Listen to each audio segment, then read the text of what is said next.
राजा को भेंट दिया। राजा बोला वाह, कमाल कर दिया, इतनी बड़ी कला। राजा खुश होकर बोला रथिक, औरों को तुम पुरस्कार देंगे, आपको मुंह मांगा पुरस्कार देंगे, बोलो तुम्हारी क्या इच्छा है। यहां आकर आदमी फिसल जाता है, गिर जाता है। और दो पंक्तियां पहले भी मैंने सुनाई, फिर भी कह लेता हूं। शेरों से खेलते हैं, हाथी उछालते हैं, शेरों से खेलते हैं, हाथी उछालते हैं, अबला के सामने पर दुर्बल बना हृदय है, अबला के सामने पर दुर्बल बना हृदय है, दुनिया की हर विजय में रहता पतन का भय है, दुनिया की हर विजय में रहता पतन। ऐसे ऐसे वीर शेरों से खेलने की हिम्मत रखते हैं। हाथी उछालना थोड़ा ऐसा लगा होगा, परंतु महाभारत में ऐसे लोगों का भी जिक्र है जो हाथी उछालने वाले थे, ऐसे भी लोग थे, परंतु नारी के सामने जाकर पराजित हो। रथिक की बात उसने इतनी बड़ी कला प्रस्तुत कर दी और राजा ने उसे कहा तुम्हें मुंह मांगा पुरस्कार मिलेगा। पर यहां आकर कितने पांव फिसले, कितना पतन हुआ, भरी सभा में लज्जा शर्म भी चली गई। और रथिक ने कहा महाराज अगर आप मुंह मांगा इनाम देते हो तो मेरा विवाह कोशा से करवा दीजिए। कोशा सुंदरी थी, अपने जमाने के अपने युग की, आप करवा सकते हैं, राजा आज्ञा दे दे तो क्या काम नहीं हो सकता, उनकी आज्ञा कैसे टाली जा सकती। रथिक को यह भी पता था कि अब यह स्थूल भद्र के संपर्क में आने के बाद में इसने से साज श्रृंगार छोड़ दिया है, इसलिए उसने अपना कोई प्रयत्न न करके राजा से कहा मेरा विवाह इससे करवा दीजिए। राजा हैरान रह गए, परिषद हैरान रह गई। ये मामला तो व्यक्तिगत है, अपने मनों का है। भाई ठीक है, तू चाहता है, जो सोच है लोगों की, तो कोशा चाहे तो बात बने, फिर कौन रोकता है, फिर तो हो जाए। और अगर कोशा नहीं चाहती, राजा उसे बलात्कार आज्ञा दे चल तू ऐसा कर, ये तो कोई न्याय की बात नहीं हुई। राजा स्तब्ध रह गए इस बात से। अब कैसे कह दें कि ठीक है तुम्हारी बात स्वीकार है, मैं कोशा को कहता हूं। राजा भी चुप हो गए। ऐसे में कोशा बोली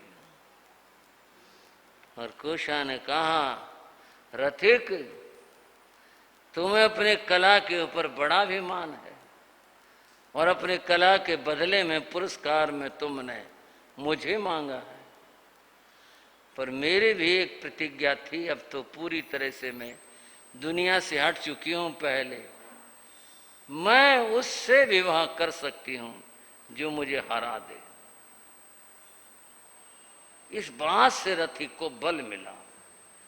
उसने कहा ठीक है, जो कला मैंने दिखाई तो आप मेरी कला को पछाड़ करके दिखा दें।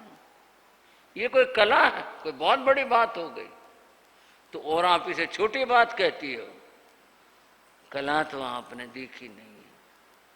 कला कला क्या होती है? रथिक के मन में गणिका कोशा के प्रति जब अनुराग जगा, के प्रति जब अनुराग जपा जगा, कोशा के बिन उसको अपना जीवन ही निसार लगा। बोला मैं किसी भी तरह से तुम्हें पाना चाहता हूं। कोशा ने कहा तो ठीक है, तुमने अपनी कला दिखा दी, मेरी कला के सामने तुम्हारी कला कुछ भी नहीं है। जो मैं कर सकती हूं वो तुम नहीं कर सकते हो, तो ऐसी क्या तुम्हारी कला है? कोशा ने कहा देखो, सबकी अपनी अपनी कलाएं हैं। मैं हूं नर्तकी और राज नर्तकी, मैं संगीत कला को जानती हूं, धनुष बाण को मैं नहीं जानती। लेकिन ये जनता और महाराज फैसला कर देंगे किसकी कला और कैसी है। संगीत शब्द का अर्थ केवल गाना नहीं होता। संगीत शब्द का अर्थ जिसमें नृत्य हो, जिसमें गीत हो और जिसमें वाद्य हो, तीन चीज जहां मिलती हैं, मिल जाती हैं, उसका नाम संगीत है। खाली बाजे बजाना ये संगीत नहीं होता। जो संगीत शास्त्र है उसमें इन तीन चीजों का जो ज्ञाता है वह संगीतकार है। कोशा ने कहा कि मैं अपने गीत से दिया जला सकती हूं, तुम जला सकते हो। मैं अपने गीत से बारिश करवा सकती हूं, तुम कर सकते हो। लोग सुन रहे थे और लोगों ने कहा क्या सचमुच में ये हो सकता है? कोशा ने कहा हो नहीं सकता, मैं कर सकती हूं भरी सभा में। लोगों ने हाथ खड़े कर दिया, आज हम इस दीपक राग को सुनना चाहते हैं। और कोशा ने वहां गा करके, नृत्य नहीं था उसमें, गा करके यह गीत दीपक राग प्रस्तुत किया। और जब वह अपने उत्कर्ष के ऊपर आए, उसके मुंह से धुआं निकला। लोग चिल्ला पड़े ये जल जाएगी, ये मर जाएगी, रोक दो इसको यहीं पर। आधे में रोक दिया गया। उसने कहा मैं दिया जलाकर दिखाती, मुझे रोक दिया गया। कहा ये कोई नहीं कर सकता, लेकिन जो मैं जल गई हूं इस पानी से नहीं बुझेगी। उसने फिर मल्हार गाया, मल्हार गाया, बादल नहीं थे और बारिश करवा कर उसने वर्षा का पानी पी लिया और वो शांत हो गई। ये कोई नहीं कर सकता। ये तो बस लोगों ने जो भी कुछ कहा, अंधा हुआ फिरता है। जिसने भरी सभा में इतनी बड़ी बात कह दे कि कोशा के साथ मेरा विवाह करा दो, ये इसके सामने माने क्या रखता है? ठीक है, इसने बाण से काम कर दिया, जो कोशा कर दे वो कोई नहीं कर सकता। अद्भुत है बंधुओं। कोशा ने कहा बिना किसी वाद्य यंत्र के, बिना किसी चीज के मैं संगीत प्रस्तुत करूंगी। अब तो पूरी सभा कोशा की ओर केंद्रित थी।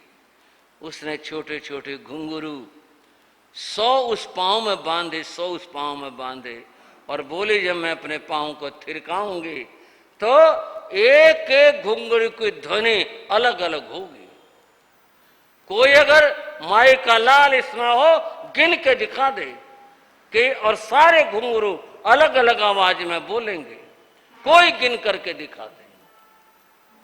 सभी तरह के लोग थे, कुछ ने हिम्मत करी इस बात की और कहा हम गिन के दिखा देंगे। और जब उसने अपने पांव से थिरकन की, किसी ने गिन के दिखाया। कोशा बोली फेल हो गई। उसने कहा क्यों? बोले तुमने 100 गिन दिए। बोले 100 ही तो तुमने कहे थे, 100 है इसमें, बोले नहीं, एक घुंघरू टूटा हुआ था, तुम पहचान नहीं सके आवाज को, टूटे हुए घुंघरू की आवाज को जान ही नहीं सके, असफल हो।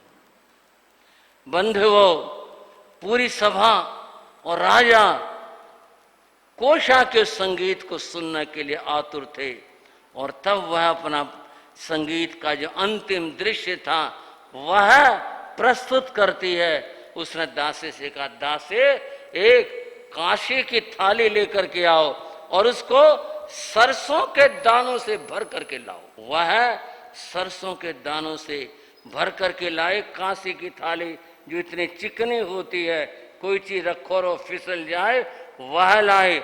और उसने उसके ऊपर एक ऐसे जैसे पर्वत वैसे किया, और फिर एक सुई मंगवाई, सुई मंगवा करके उसने उसमें खड़ी कर दी। और खड़ी करके सब लोग सोच रहे थे अब क्या होगा, क्या करेगी यह। कोशा ने अपना सूची का नृत्य प्रस्तुत किया। सूची का नृत्य जो उस जमाने में और आज भी दुर्लभ था, कौन प्रस्तुत कर दे। और जब उसने उस थाली के चारों ओर नृत्य करना शुरू किया, लोगों ने कहा, चपला, बिजली तो देखी है लेकिन इसके पांव में बिजली से भी ज्यादा शक्ति है। इतनी फटाफट इसके पांव उठ रहे थे और नृत्य कर रही थी। नृत्य करते करते लोगों ने देखा कोशा सुई के ऊपर नृत्य कर गए और चारों ओर से जयकार और जयकार हो गए। उसने सुई पर चढ़ करके नृत्य कर दिया और सरसों का कोई दाना इधर से उधर नहीं होने दिया। राजा ने मुकुट उतारा, रख दिया। बोले, कोशा, हम राज्य का सर्वोच्च सम्मान करते हैं, इतना बड़ा कार्य तुमने कर दिखाया। हमने कभी ये नहीं देखा, हमने तो केवल तुम्हें नर्तकी जाना, तुम्हारी कला इतनी बड़ी है हम नहीं समझ पाए। तुम इतना कर सकती हो। और रथिक रथिक भी देख रहा था। मैं किस सिर क्या कह बैठा कि मेरी कला का कोई जवाब नहीं, इसकी कला का तो कोई जवाब ही नहीं है। वहां की चर्चा। कोशा ने समझाया रथिक को, काम सीढ़ी मत चढ़ो चढ़ो, दुर्लभ नर भव पाकर तुम भी संयम सीढ़ी चढ़ो चढ़ो। शीरे स्थूल भद्र मुनिवर के, शीर स्थूल भद्र मुनिवर के, जगाए ही मैं जागे हुआ, जगाए ही मैं जागे हो। छोड़ दिए सब राग रंग, निज आत्म में अनुरागी हो। उसकी कला के सामने ये सब व्यर्थ है। सूची का नृत्य, दीपक राग और मल्हार, वो जो इतना बड़ा कलाकार है, कौन? स्थूली भद्र। सबने आंखें विस्फारित कर कहा, क्या वो ये कला ये कला नहीं, वो आत्म कला जानता है। वो जैसा कलाकार इस धरा के ऊपर नहीं है, जो कभी विचलित नहीं हुआ। इतना बड़ा कलाकार है वह, उसकी बात क्या है? धन दौलत ये रूप ये माया, क्षण भंगुर है नश्वर है, क्षण भंगुर है नश्वर है। रथिक संयम पथ अपनावो, ये पथ ही शिव शंकर है।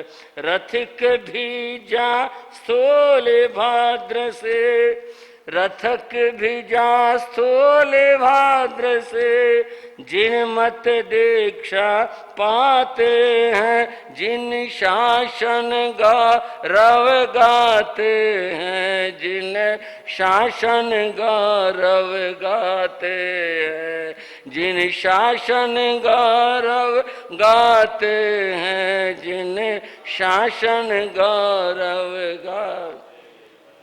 कोशा ने कहा, सबसे बड़ा दुनिया का कलाकार अगर कोई है तो वह स्थूल भद्र है। आत्म कलाकार उसके सामने ही सब विडंबनाएं हैं, कुछ भी नहीं है, वो इतना बड़ा कलाकार है। रथिक ने आंखें मूंद कर कुछ सोचा, आज तो इस सभा में शर्मिंदा है, लज्जित है, तूने शर्म नहीं की, राजा से क्या मांगा। ये नहीं सोचा कि ये कोशा एक साधारण स्त्री नहीं है, ये तो मुझे नहीं पता था इसकी अद्भुतता। वो उठा और बोला, कोशा मैं नहीं जानता गुरु को, लेकिन तेरी बातों और तेरी शिक्षाओं से मेरा मन प्रतिबोधित हुआ है, अब मैं तेरे गुरु के पास जा रहा हूं। बंधुओं, रथिक सभा से उठकर चला गया, स्थूलभद्र मुनि के पास गया और जाकर रथिक ने दीक्षा ले ली। पूरे राज्य में कोशा की जयकार हुई। राजा ने पूछा, कोशा हम नहीं सोच पा रहे तुम्हें क्या पुरस्कार दें। मुझे कोई पुरस्कार नहीं चाहिए, ये सब राग रंग मैं छोड़ चुकी हूं, केवल राज आज्ञा के लिए मैं यहाँ आई। मैंने तो उसी दिन जब स्थूलभद्र गए थे ये सब छोड़ दिया था, मुझे कुछ भी नहीं चाहिए, धन माया वैभव, ये कलाएं प्रदर्शन यश कुछ नहीं चाहिए। उन्होंने मुझे आत्म संगीत सिखाया, अब तो उसी का अभ्यास करती हूँ, उसी का ही साधना है, उसी में रमण करती हूँ। सब लोगों के हाथ जुड़ गए। ऐसी नारी और ऐसे महान गुरु इतिहास स्वर्ण अक्षरों में लिखा हुआ है। धन्य हो स्थूलभद्र को। और आपका मन क्या कह रहा है मैं नहीं जानता, लेकिन धन्य हो कोशा को भी, जिसने सब कुछ ठुकरा करके आत्म संगीत को गाया था। हमारी ये कथा आगे किस मोड़ की ओर चलती है वो सुनोगे अगले समयों में।